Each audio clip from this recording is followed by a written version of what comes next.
ਜਿਹੜਾ ਇਹ ਦੀਪਕ ਵਰਗਾ ਮਨ ਹੈ ਚੰਚਲ, ਇਹਨੂੰ ਜਦੋਂ ਲੋ ਹੋ ਜਾਂਦਾ ਹੈ ਪ੍ਰਕਾਸ਼ ਨਾਮ ਦੇ ਸਰਵਣ ਕਰਕੇ, ਤਾਂ ਇਹ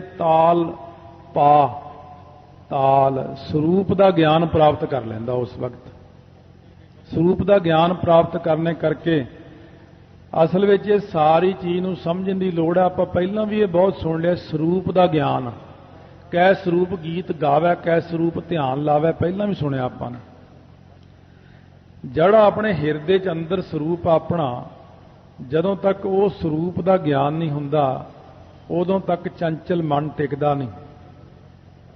ਸ਼ੁਰੂ ਵਿੱਚ ਅੰਦਰ ਝਾਕਦੇ ਹੋ, ਕੁਛ ਨਹੀਂ ਨਜ਼ਰ ਆਉਂਦਾ, ਫਿਰ ਮਨ ਕਾਹਲਾ ਪੈਂਦਾ, ਫਿਰ ਅੱਖਾਂ ਖੋਲ੍ਹ ਲਈਦੀਆਂ। ਪਰ ਨਹੀਂ, ਅੱਖਾਂ ਬੰਦ ਕਰੋ ਤੇ ਆਪਣੇ ਅੰਦਰ ਨੂੰ ਦੇਖੋ। ਹਿਰਦੇ 'ਚ ਦੇਖਦੇ ਹੋਏ ਵਾਹਿਗੁਰੂ ਵਾਹਿਗੁਰੂ ਵਾਹਿਗੁਰੂ ਵਾਹਿਗੁਰੂ ਕਰੀ ਜਾਓ, ਕਰੀ ਜਾਓ, ਕਰੀ ਜਾਓ। ਕਰਦਿਆਂ ਕਦੇ ਨਾ ਕਦੇ ਤਾਂ ਅੰਦਰ ਸਰੂਪ ਨਜ਼ਰ ਆ ਜਾਂਦਾ, ਆਪਣਾ ਅਸਲੀ ਸਰੂਪ ਅੰਦਰੋਂ ਦਿਖਦਾ। ਫਿਰ ਮਨ ਦਾ ਇਕਾਗਰਤਾ ਟਿਕਾਓ, ਸਭ ਕੁਝ ਬਣ ਜਾਂਦਾ।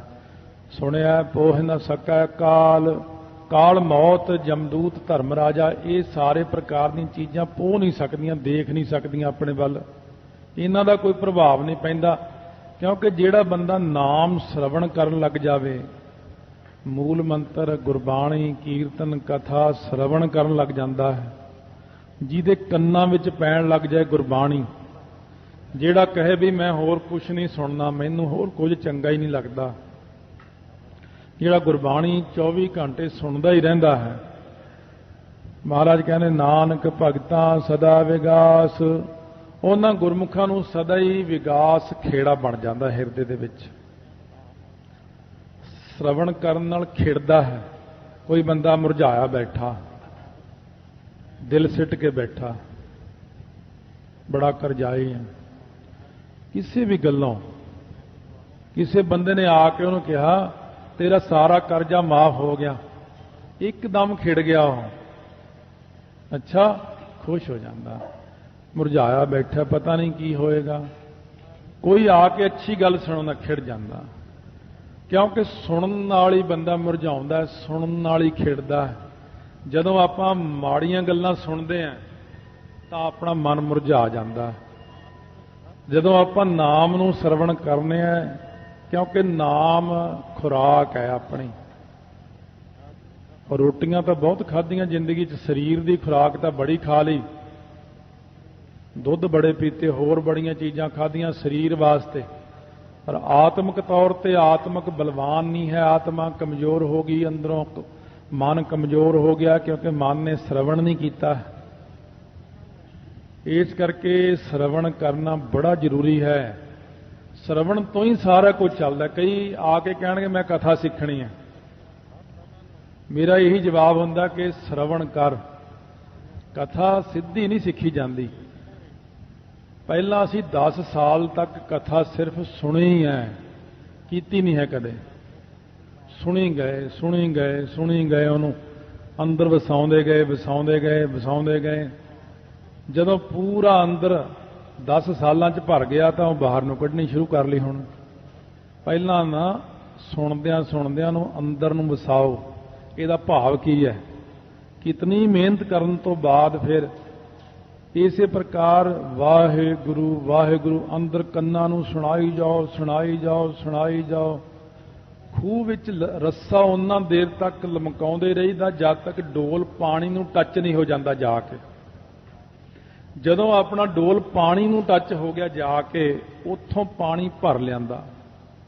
ਜਦ ਤੱਕ ਅੰਦਰ ਜਿੱਥੇ ਨਾਮ ਵਸਿਆ ਹੋਇਆ ਹੈ, ਜਿੱਥੇ ਹਿਰਦੇ 'ਚ ਪ੍ਰਕਾਸ਼ ਹੈ, ਜਦ ਤੱਕ ਉੱਥੇ ਬਾਹਰੋਂ ਨਾਮ ਨੂੰ ਨਹੀਂ ਭੇਜਦੇ, ਉਦੋਂ ਤੱਕ ਅੰਦਰਲਾ ਨਾਮ ਪ੍ਰਕਾਸ਼ਮਾਨ ਨਹੀਂ ਹੁੰਦਾ। ਮਹਾਰਾਜ ਕਹਿੰਦੇ ਨਾਨਕ ਭਗਤਾਂ ਸਦਾ ਵਿਗਾਸ। ਕਿਵੇਂ ਕਹਿੰਦੇ ਸੁਣਿਆ ਦੁਖ ਪਾਪ ਕਾ ਨਾਸ। ਕਹਿੰਦੇ ਦੇਖੋ ਭਾਈ, ਨਾਮ ਨੂੰ ਕੰਨਾਂ ਨਾਲ ਸੁਣੀ ਜਾਓ, ਦੁੱਖ ਤੇ ਪਾਪ ਸਾਰੇ ਹੀ ਨਿਵਰਤ ਕਰਕੇ ਫੇਰ ਹੁੰਦਾ ਹੈ ਵਿਗਾਸ। ਦੁੱਖਾਂ ਤੇ ਪਾਪਾਂ ਕਰਕੇ ਮੂੰਹ ਮੁਰਝਾ ਜਾਂਦਾ ਹੈ, ਦੁਖੀ ਹੋਇਆ ਚਿਹਰਾ, ਦੁਖੀ ਹਿਰਦੇ ਲਿਖਣਗੇ, ਦੁਖੀ ਹਿਰਦੇ। ਉਹ ਦੁਖੀ ਹਿਰਦੇ ਤਾਂ ਤਾਂ ਨੇ ਕਿ ਇਹਨਾਂ ਨਾਮ ਨਹੀਂ ਸੁਣਿਆ। ਨਹੀਂ ਤਾਂ ਸਿੱਖ ਤਾਂ ਖਿੜਿਆ ਹੀ ਰਹਿੰਦਾ, ਸਿੱਖ ਤਾਂ ਦੇਗੇ 'ਚ ਵੀ ਖਿੜਿਆ ਹੁੰਦਾ, ਸਿੱਖ ਤਾਂ ਬੰਦ-ਬੰਦ ਕਟਵਾਉਂਦਾ ਵੀ ਖਿੜਿਆ ਰਹਿੰਦਾ। ਬਈ ਤੈਨੂੰ ਕਿਹੜੀ ਖੁਸ਼ੀ ਹੋਈ? ਬੰਦ-ਬੰਦ ਕਟਵਾਉਣ ਦੀ ਕਾਹਦੀ ਖੁਸ਼ੀ ਹੋ ਗਈ ਤੈਨੂੰ? ਉਹ ਕਹਿੰਦੇ ਜਲਾਦ ਨੂੰ, ਕਹਿੰਦੇ ਤੈਨੂੰ ਨਹੀਂ ਪਤਾ ਇਹਨਾਂ ਗੱਲਾਂ ਦਾ, ਤੂੰ ਹੈਗਾ ਜਲਾਦ ਬੰਦਿਆਂ ਨੂੰ ਕੱਟਣ ਵਾਲਾ, ਤੇ ਮੈਨੂੰ ਬਸ ਖੁਸ਼ੀ ਹੈ, ਬਸ ਤੂੰ ਕੱਟ, ਮੇਰਾ ਅੰਗ ਅੰਗ ਕੱਟ। ਆਪ ਸ੍ਰੀ ਸੁਖਮਨੀ ਸਾਹਿਬ ਦਾ ਪਾਠ ਕਰਨੇ, ਇਹ ਸਾਰੀ ਸ਼ਰਵਣ ਨਾਲ ਹੀ ਸ਼ਕਤੀ ਆਉਂਦੀ, ਜਿੰਨੀ ਸ਼ਕਤੀ ਆਉਂਦੀ ਹੈ ਸੁਣਨ ਨਾਲ ਆਉਂਦੀ। ਇਸ ਕਰਕੇ ਜੇ ਕਿਤੇ ਆਪਣੇ ਪੰਥ ਦੀ ਚੜ੍ਹਦੀ ਕਲਾ ਚਾਹੁੰਦੇ ਆ, ਜੇ ਸਾਰਾ ਪੰਥ ਹੀ ਕਥਾ 'ਚ ਬੈਠਾ ਹੋਵੇ, ਸਵੇਰੇ ਬੜੀ ਸੰਗਤ ਹੋਣੀ ਚਾਹੀਦੀ ਹੈ, ਜਿੱਥੇ ਵੀ ਕਥਾ ਹੁੰਦੀ, ਜਿੱਥੇ ਵੀ ਕੀਰਤਨ ਹੁੰਦਾ, ਸਾਰਾ ਪੰਥ ਹੀ ਸੁਣਦਾ ਹੋਵੇ। ਮਜਾਲ ਕੀ ਹੈ ਪੰਥ ਡਾਊਨ ਹੋ ਜਾਏ, ਆਪਣਾ ਨਾ ਥੱਲੇ ਚਲਿਆ ਜਾਏ, ਪੰਥ ਦੀ ਚੜ੍ਹਦੀ ਕਲਾ ਹੋ ਜਾਏਗੀ। ਪੰਥ ਦੀ ਚੜ੍ਹਦੀ ਕਲਾ ਊਂ ਤਾਂ ਸਾਰੇ ਚਾਹੁੰਦੇ ਨੇ, ਪਰ ਕਥਾ ਕੀਰਤਨ 'ਚ ਕੋਈ ਨਹੀਂ ਬਹਿਣਾ ਚਾਹੁੰਦਾ, ਕੋਈ ਸਿਮਰਨ ਨਹੀਂ ਕਰਨਾ ਚਾਹੁੰਦਾ। ਉਹਦਾ ਆਖੇ ਪੰਥ ਦੀ ਚੜ੍ਹਦੀ ਕਲਾ ਹੋ ਜਾਏ, ਇਹ ਉੱਦਾਂ ਤਾਂ ਕਿਸੇ ਦੀ ਹੋਣੀ ਨਹੀਂ ਚੜ੍ਹਦੀ ਕਲਾ। ਐ ਨਾਲੇ ਮਹਾਰਾਜ ਦਾ ਕੋਈ ਇਹ ਧਰਮ ਇਹੋ ਜਿਹਾ ਨਹੀਂਗਾ ਵੀ ਐਵੇਂ ਬਾਹਰ ਬੈਠ ਕੇ ਤੇ ਆਖੋ ਵੀ ਚੜ੍ਹਦੀ ਕਲਾ ਹੋ ਜਾਏ। ਸਤਿਗੁਰੂ ਕਹਿੰਦੇ ਜਦ ਤੱਕ ਸਤ ਸੰਗਤ ਵਿੱਚ ਨਹੀਂ ਬੈਠਦਾ ਉਦੋਂ ਤੱਕ ਤੇਰੀ ਚੜ੍ਹਦੀ ਕਲਾ ਨਹੀਂ ਹੋਣੀ, ਕਿਉਂਕਿ ਇੱਥੋਂ ਹੀ ਮੋਹਰ ਵੱਜਣੀ ਹੈ ਵਿੱਚ ਸੰਗਤ ਹਰ ਪ੍ਰਭ ਵਸੈ ਜੀਓ। ਸੰਗਤ ਵਿੱਚ ਹੀ ਵਾਹਿਗੁਰੂ ਬੈਠੇ ਨੇ ਤੇ ਵਾਹਿਗੁਰੂ ਨੇ ਇੱਥੋਂ ਹੀ ਕਿਰਪਾ ਕਰਕੇ ਤੋਰਨਾ ਤੈਨੂੰ। ਜੇ ਬਾਹਰ ਬੈਠਾ ਰਿਹਾ ਦੂਰ ਦੁਰਾਡੇ ਕਦੇ ਸੁਣਿਆ ਹੀ ਨਹੀਂ ਆ ਕੇ, ਤਾਂ ਫਿਰ ਕਿਰਪਾ ਕਿਵੇਂ ਹੋਵੇਗੀ? ਇਸ ਕਰਕੇ ਮਹਾਰਾਜ ਕਹਿੰਦੇ ਨਾਮ ਦੀ ਮਹਿਮਾ ਦੇਖੋ ਭਾਈ, ਸਾਰਿਆਂ ਨਾਲੋਂ ਵੱਡਾ ਕਰਮ ਇਹ ਕਰੋ ਕਿ ਗਾਵੀਐ ਸੁਣੀਐ ਮਨ ਰੱਖੀਐ ਭਾਉ, ਦੁੱਖ ਪਰ ਹਰ ਸੁਖ ਘਰ ਲੈ ਜਾਏ। ਸੁਣਿਆ ਮੰਨਿਆ ਮਨ ਕੀਤਾ ਭਾਉ, ਅੰਤਰਗਾ ਤੀਰਥ ਮਲ ਨਹਾਓ। ਸੁਣੋ, ਜਿੰਨੀ ਬਾਣੀ ਆਪ ਪੜੋ ਓਨੀ ਸੁਣੋ, ਸਿਮਰਨ ਜਿੰਨਾ ਕਰੋ ਓਨਾ ਸੁਣੋ, ਕਥਾ ਕੀਰਤਨ ਸੁਣੋ। ਸੁਣਦੇ ਸੁਣਦੇ ਸੁਣਦੇ ਹੀ ਤੁਸੀਂ ਇੱਕ ਦਿਨ ਬ੍ਰਹਮ ਦੇ ਵਿੱਚ ਲੀਨ ਹੋ ਜਾਓਗੇ। ਤੂੰ ਤੂੰ ਕਰਤਾ ਤੂੰ ਹੁਆ, ਮੁਝ ਮੈਂ ਰਹਾ ਨ ਹੂੰ, ਆਪਾ ਪਰ ਕਾ ਮਿਟ ਗਿਆ, ਜਤ ਦੇਖਾਂ ਤਤ ਤੂੰ। ਵਾਹਿਗੁਰੂ ਵਾਹਿਗੁਰੂ।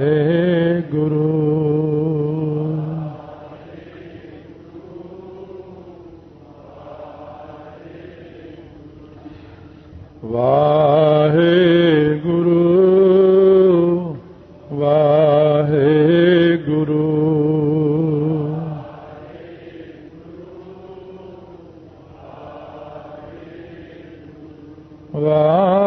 ਵਾਹਿਗੁਰੂ ਵਾਹਿਗੁਰੂ।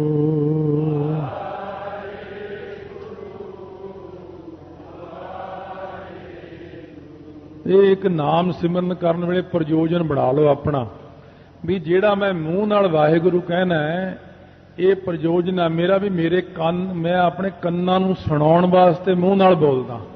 ਬਸ ਕੀ ਕਾਹਦੇ ਲਈ ਵੀ ਤੂੰ ਵਾਹਿਗੁਰੂ ਵਾਹਿਗੁਰੂ ਕਰਦਾ? ਮੈਂ ਆਪਣੇ ਕੰਨਾਂ ਨੂੰ ਸੁਣਾ ਰਿਹਾ, ਬਸ ਇਹ ਆਪਣਾ ਪ੍ਰਯੋਜਨ ਹੈ। ਜਦੋਂ ਆਪਾਂ ਇਸ ਚੀਜ਼ ਨੂੰ ਦੇਖ ਲਿਆ ਨਾ ਵੀ ਮੈਂ ਮੂੰਹ ਨਾਲ ਵਾਹਿਗੁਰੂ ਕਹਿਣਾ ਤੇ ਕਾਹਦੇ ਲਈ ਕਹਿਣਾ? ਕੰਨਾਂ ਨਾਲ ਸੁਣਨ ਲਈ। ਬਸ ਇਸੇ ਵਿੱਚ ਆਪਣੀ ਸਫਲਤਾ ਦਾ ਰਾਜ ਹੈ ਵੱਡਾ। ਵਾਹਿਗੁਰੂ ਵਾਹਿਗੁਰੂ।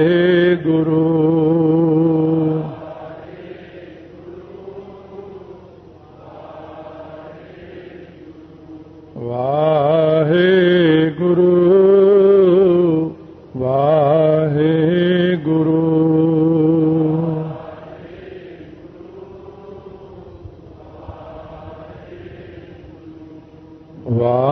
ਵਾਹਿਗੁਰੂ ਵਾਹਿਗੁਰੂ।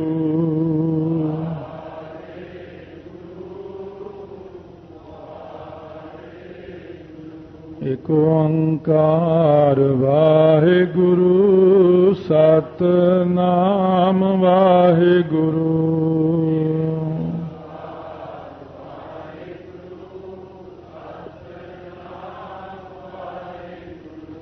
ਕਰਤਾ ਪੁਰਖ ਵਾਹਿਗੁਰੂ ਨਿਰਭਉ ਵਾਹਿਗੁਰੂ।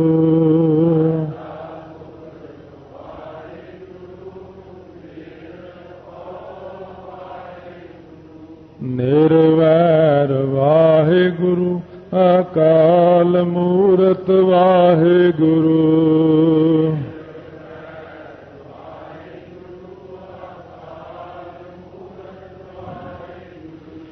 अजूनी सैभं वाहेगुरु गुर प्रसाद वाहेगुरु।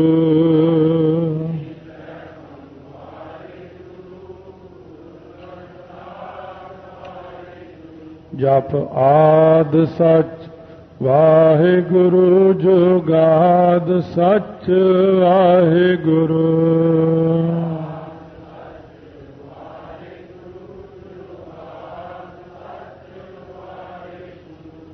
है भी सच वाहेगुरु नानक होसी भी सच वाहेगुरु।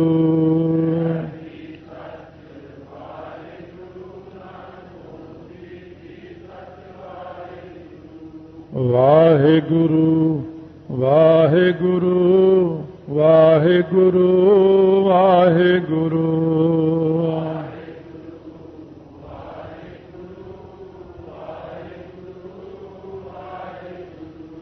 वाहेगुरु वाहेगुरु वाहेगुरु वाहेगुरु।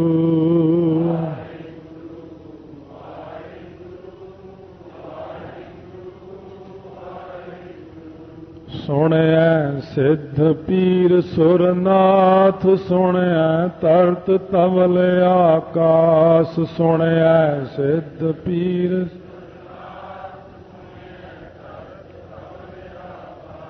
सुनिया दीप लो पाताल। सुनिया पोह न सकै काल।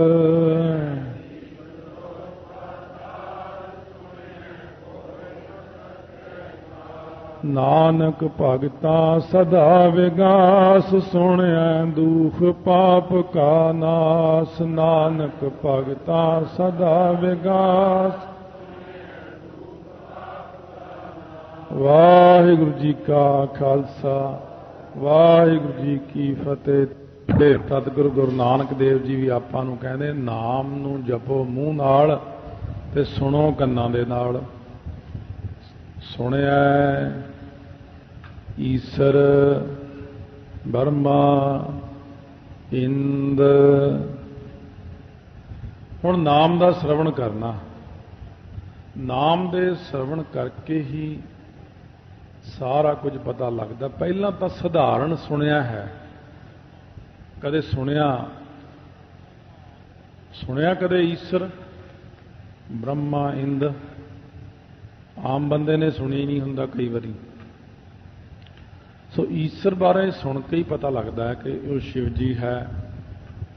सप्पां दी माला गल च पाउंदा, सिर ते जूड़ा करदा, चंद्रमा सुआह मलदा, सो अक धतूरा खाउंदा, राती वासा मड़ी मसाणी, रात नूं मड़ी मसाणी वासा करदा। ऐसियां चीज़ां सुन के ही पता लगदियां ने। ब्रह्मा कौन है? चार मूँह लगे हुए ने, चार बाहां लगियां हुई ने। सुन के ही पता लगता है ब्रह्मा कौन है, की काम करदा, सृष्टि नूं बनाउंदा। ईश्वर की करदा ये भी सुन के ही पता लग्या कि एका माई जुगत व्याही तीन चेले परवान, एक संसारी एक भंडारी एक लाए दी बाण। जे तो सुभाव ते वह चलावा जे होवे प्रमाण। वो सुन के ही पता लगता। इंद फिर सुन के ही पता लगता कि इंद्र देवता है। इंद वैसे चंद्रमा का इत्थे वाचक है, चंद्रमा है। सुन के पता लगता है। ये सारा सुनना इतिहास के चंद्रमा किहदा पुत्र है, चंद्रमा का पुत्र कौन है, इंद्र कौन है, इंद्र बनता किवें है, ये सारिया चीज़ों का ज्ञान जिहड़ा ना ये सुन के ही पता लगता है। शास्त्र सिमरतियां वेद लोग सुनते हैं। हुण जदों आपां इस चीज़ नूं जाके देखिए, ईश्वर शिव जी नूं पूछिए कि तुसीं इस पदवी तक किवें आए हो, तां शिव जी कहण लगे मैं श्रवण कीता परमेश्वर दे नाम नूं। शिव जी किते एक नहीं है, काल पुरख की देह मों कोटक विष्णु महेश, कोट इंद्र ब्रह्मा किते रवसस करोड़ जलेस।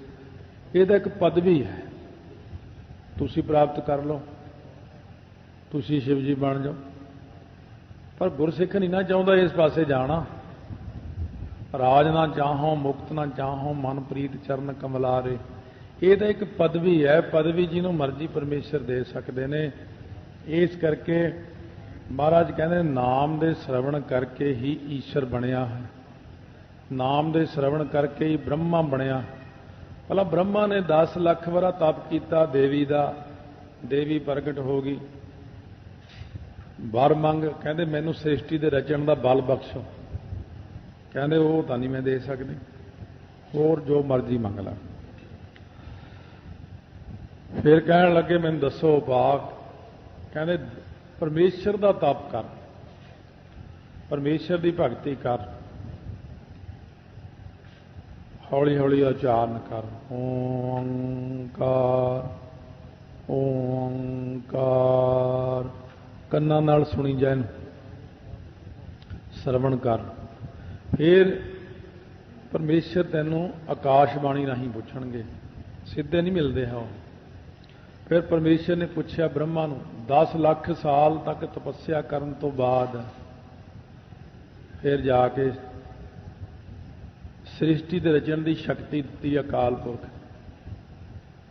ਇੱਕ ਇੰਦਰ ਨਾਮੇ ਬ੍ਰਾਹਮਣ ਹੋਇਆ, ਉਹਦੇ 10 ਲੜਕੇ ਸੀ।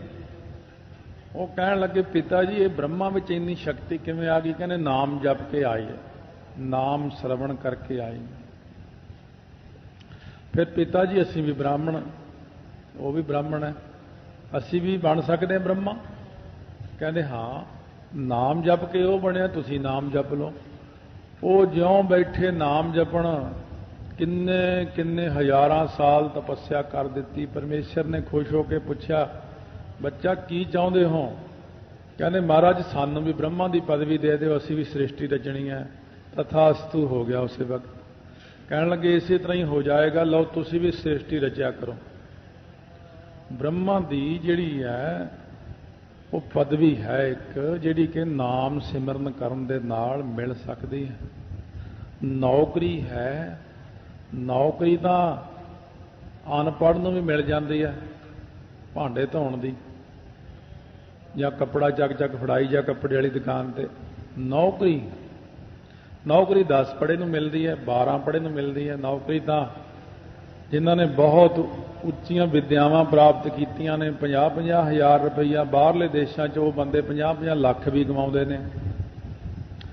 ਇਹ ਇੱਕ ਤਪੱਸਿਆ ਹੈ। ਉਸ ਅਵਸਥਾ ਤੱਕ ਦੀ ਤਪੱਸਿਆ ਕਰਨ ਤੋਂ ਬਾਅਦ ਇਉਂ ਤਾਂ ਪਰਮੇਸ਼ਰ 40 ਦਿਨ 'ਚ ਮਿਲ ਜਾਂਦੇ ਕਲਯੁਗ 'ਚ, ਪਰ ਬਾਪੂ ਨੂੰ 4 ਯੁੱਗ ਬਹਿਣ ਦੀ ਕੀ ਲੋੜ ਸੀ ਹੇਮਕੁੰਟ ਸਾਹਿਬ? ਉਹ ਫਿਰ ਵੱਖੋ ਵੱਖਰੇ ਕਾਰਜਾਂ ਲਈ ਤਪੱਸਿਆ ਹੈ, ਜਿੰਨੀ ਕੁ ਲੋੜ ਆ ਉਨੀ ਕੁ ਤਪੱਸਿਆ ਕਰਦੇ ਨੇ। ਦਵੈਤ ਏਕ ਰੂਪ ਹੋਏ ਗਇਓ ਦੀ ਤਪੱਸਿਆ ਕੀਤੀ ਉਹਨਾਂ ਨੇ। ਸੋ ਤਾਂ ਮਹਾਰਾਜ ਕਹਿੰਦੇ ਨੇ ਨਾਮ ਦੇ ਸ਼ਰਵਣ ਕਰਕੇ ਹੀ ਬ੍ਰਹਮਾ ਦੀ ਪਦਵੀ ਤੱਕ ਜੀ ਪਹੁੰਚ ਜਾਂਦਾ।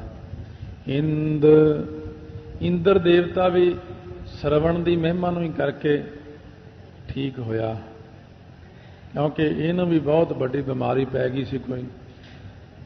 ਫਿਰ 100 ਸਾਲ ਤੱਕ ਇਹਨੇ ਬ੍ਰਹਮਾ ਦੀ ਸੇਵਾ ਕਰਕੇ ਨਾਮ ਨੂੰ ਸ਼ਰਵਣ ਕੀਤਾ, ਤਾਂ ਇਹਦੀ ਬਿਮਾਰੀ ਦੂਰ ਹੋਈ। ਇਸੇ ਪ੍ਰਕਾਰ ਇੰਦ ਜਿਹੜਾ ਚੰਦਰਮਾ ਹੈ, ਚੰਦਰਮਾ ਵੀ ਨਾਮ ਨੂੰ ਹੀ ਸ਼ਰਵਣ ਕਰਦਾ ਹੈ। ਚੰਦਰਮਾ ਜਾਂ ਸੂਰਜ ਇਹ ਵੀ ਨਾਮ ਨੂੰ ਹੀ ਸ਼ਰਵਣ ਕਰਕੇ ਹੀ ਬਣੇ ਨੇ। ਹਰੇਕ ਚੀਜ਼ ਨਾਮ ਸ਼ਰਵਣ ਕਰਕੇ ਹੀ ਬਣਦੀ ਹੈ, ਨਾਮ ਦਾ ਹੀ ਜਾਪ ਕਰਦੇ ਨੇ। ਇਹਨਾਂ ਵਿੱਚੋਂ ਵੀ ਆਵਾਜ਼ ਆਉਂਦੀ ਰਹਿੰਦੀ ਹੈ ਨਾਮ ਦੀ, ਉਹ ਸੁਣਦੇ ਅਭਿਆਸੀਆਂ ਨੂੰ, ਬ੍ਰਹਮ ਗਿਆਨੀਆਂ ਨੂੰ। ਜੋ ਬੋਲਤ ਹੈ ਮਿਰਗ ਮੀਨ ਪੰਖੇਰੂ, ਸੋ ਬਿਨ ਹਰ ਜਾਪਤ ਹੈ ਨਹੀਂ ਹੋਰ। ਧਰਤ ਪਾਤਾਲ ਆਕਾਸ਼ ਹੈ ਮੇਰੀ ਜਿੰਦੜੀਏ, ਸਭ ਹਰ ਹਰ ਨਾਮ ਧਿਆਵੈ ਰਾਮ। ਸਾਰੇ ਗਾਉਂਦੇ ਨੇ, ਸੋਦਰ ਦੇ ਵਿੱਚ ਸਾਰਿਆਂ ਦਾ ਹੀ ਨਾਮ ਆ ਗਿਆ।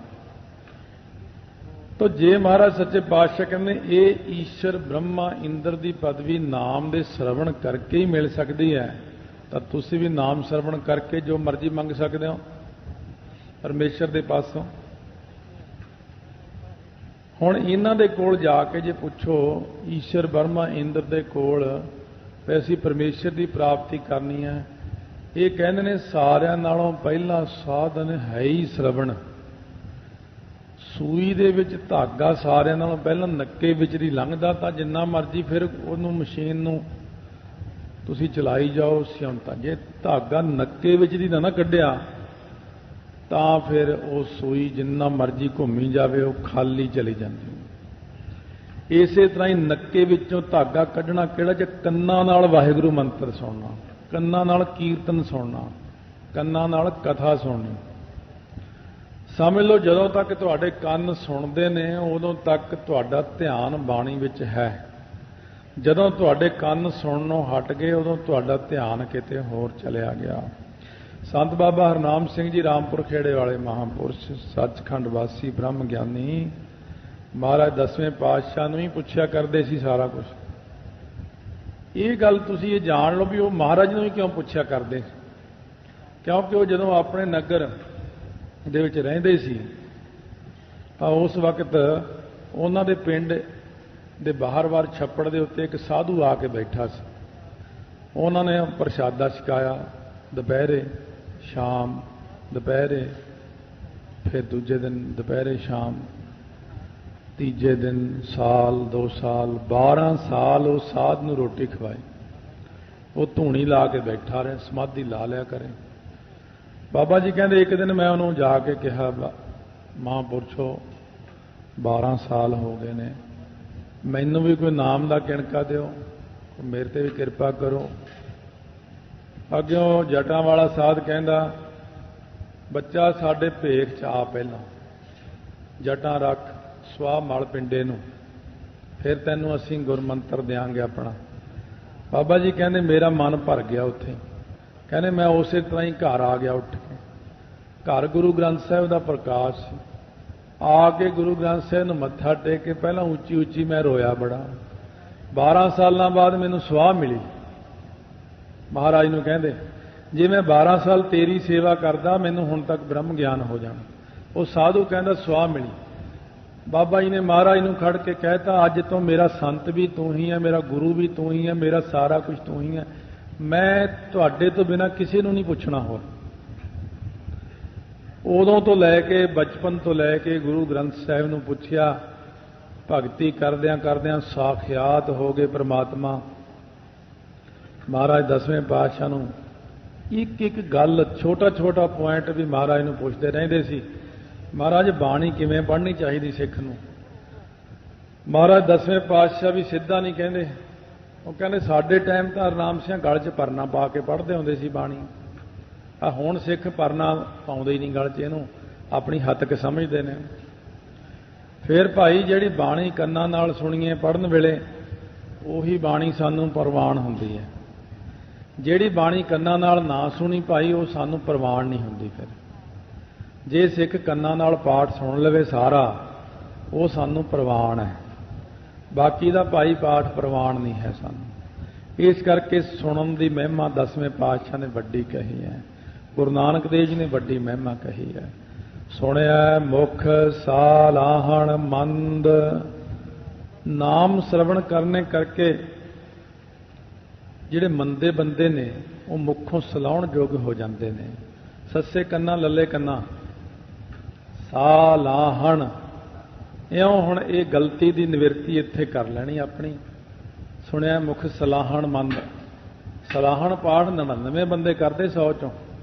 ਸੁਣਿਆ ਮੁਖ ਸਾਲਾਹਣ ਮੰਦ, ਮੰਦੇ ਪੁਰਸ਼ ਮੁੱਖੋਂ ਸਲਾਉਣੇ ਯੋਗ ਹੋ ਜਾਂਦੇ ਨੇ। ਵਾਲਮੀਕ ਜੀ ਨੇ ਪਹਿਲਾਂ ਇਹੋ ਜਿਹੇ ਕਰਮ ਕੀਤੇ, ਪਹਿਲਾਂ ਤਾਂ ਹੋਰ ਹੀ ਤਰ੍ਹਾਂ ਦੇ ਕਰਮ ਕਰਦੇ, ਬਾਅਦ ਦੇ ਵਿੱਚ ਫਿਰ ਨਾਮ ਜਪਣ ਲੱਗ ਗਏ। ਭਾਈ ਬਿਧੀ ਚੰਦ ਪਹਿਲਾਂ ਹੋਰ ਹੀ ਕੰਮ ਕਰਦੇ ਹੁੰਦੇ ਸੀ, ਗਾਵਾਂ ਮੱਝਾਂ ਇੱਧਰ ਉੱਧਰ ਕਰ ਛੱਡਦੇ ਲੋਕਾਂ ਦੀਆਂ। ਫਿਰ ਮੁੜ ਕੇ 5ਵੇਂ ਪਾਤਸ਼ਾਹ ਚਰਨਾਂ ਵਿੱਚ ਆ ਕੇ ਫਿਰ ਸਲਾਉਣੇ ਯੋਗ ਹੋ ਗਏ। ਕੋਈ ਵੀ ਮੰਦਾ ਪੁਰਸ਼ ਹੈ, ਉਹ ਜੇ ਪਰਮੇਸ਼ਰ ਦਾ ਨਾਮ ਜਪਣ ਲੱਗ ਜਾਵੇ, ਉਹਨੂੰ ਦੁਨੀਆ ਮੁੱਖੋਂ ਸਲਾਹੁਣ ਲੱਗ ਜਾਂਦੀ ਹੈ, ਬਈ ਇਹ ਆਦਮੀ ਤਾਂ ਬਹੁਤ ਅੱਛਾ ਹੈ। ਸੁਣਿਆ ਮੁਖ ਸਾਲਾਹਣ ਮੰਦ। ਮਹਾਰਾਜ ਸੱਚੇ ਪਾਤਸ਼ਾਹ ਕਹਿੰਦੇ ਨੇ ਜਿਹੜਾ ਬੰਦਾ ਮੁੱਖ ਦੇ ਵਿੱਚੋਂ ਸਲਾਹੁਤਾ ਕਰਦਾ ਹੈ, ਉਹਦੇ ਅੰਦਰੋਂ ਮਨ ਦਾ ਵਿਚਾਰ ਖਤਮ ਹੋ ਜਾਂਦਾ। ਮੁੱਖ ਦੇ ਵਿੱਚੋਂ ਪ੍ਰਮਾਤਮਾ ਦਾ ਨਾਮ ਸਲਾਹੁਣਾ ਤੇ ਕੰਨਾਂ ਨਾਲ ਸੁਣਨਾ, ਉਹਦੇ ਅੰਦਰੋਂ ਮਨ ਦੇ ਭਾਵ ਮੁੱਕ ਜਾਂਦੇ ਨੇ, ਮਨ ਦੀ ਅਵਸਥਾ ਖਤਮ ਹੋ ਜਾਂਦੀ ਹੈ। ਮੁੱਖ ਵਿੱਚੋਂ ਜਿਹੜੇ ਸਲਾਹੁੰਦੇ ਨੇ ਪ੍ਰਮਾਤਮਾ ਦੇ ਨਾਮ ਨੂੰ, ਮੰਦੇ ਪੁਰਸ਼ ਵੀ ਉਹਨਾਂ ਦੀ ਸਲਾਹੁਤਾ ਕਰਦੇ ਨੇ। ਮੰਦੇ ਪੁਰਸ਼, ਸੋ ਜਿਵੇਂ ਭਾਈ